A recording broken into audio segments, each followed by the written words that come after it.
Do you want to learn how to create some amazing and real-looking composites using Adobe Photoshop? Then you've come to the right place. My name is Kush Sharma. I'm a professional photography and video making instructor, and in this very unique and detailed compositing and photo manipulation course, I will be teaching you both the art as well as the science behind making some real-looking composites. This process is not as simple as taking an image, cutting out the subject and placing that subject onto another image. You have to put a lot of thought behind even selecting the correct images which can form an accurate composite.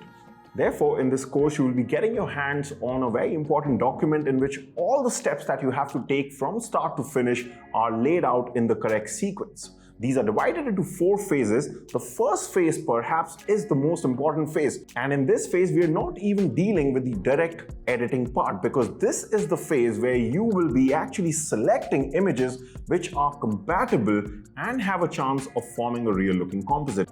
Here we will be looking at the different factors that you have to keep in mind when choosing these images. Some of these factors include things like finding out and matching the horizon between the different images, because that is very important when it comes to getting the perspective right between these multiple images. Other factors include things like the direction and quality of the light between the different images, things like the scale of the subject with respect to the other stuff in the background image that you're transporting the subject to, the difference in the depth of field between the two subjects, and a whole lot of other stuff. Once you've found the compatible images, you will move on to the next phase where you'll be learning how to cut out the subject from the background in the fastest and the most accurate way possible. In fact, for the first edit, you will even be getting your hands on a ready-made selection so that you can immediately start with the compositing process. Once these 2 steps are done, you are all ready to form the composite.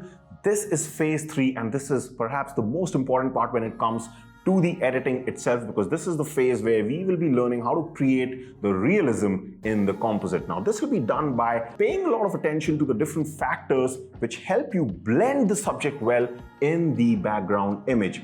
Some of these factors are creating some really nice and real looking shadows which match the shadows in the existing image. Also, matching the luminance or brightness levels between the 2 images will be very important, and here you'll be learning a very neat trick which will help you do this very easily. One of the things that a lot of beginners don't pay attention to is the difference in the color saturation levels between the images. Here we will be making use of something called as a color saturation map to make sure our colors are also blending in perfectly between the subject and the background image. Some of the other factors that will aid this blending process are matching the depth of field levels between the 2 images, and if they're not matching, how to create an artificial blur which will provide a sense of realism to the shot.